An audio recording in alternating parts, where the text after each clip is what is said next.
Dok, magkano po magpatuli? Depende.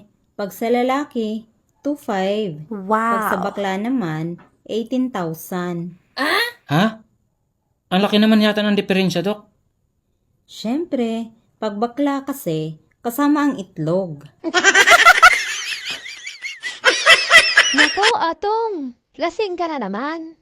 Wala na nga tayong pambili ng pagkain. Naglalasing ka pa dyan. Bakit ikaw? Gumagastos ka rin naman ng pampaganda mo Hindi naman kita pinapakialaman. Ginawa ko yan, Atong. Para din naman sa'yo. Para mas lalo akong gumanda sa paningin mo. Ako rin naman, Jari. Naglalasing ako para mas lalo kang gumanda at sumiksi sa paningin ko.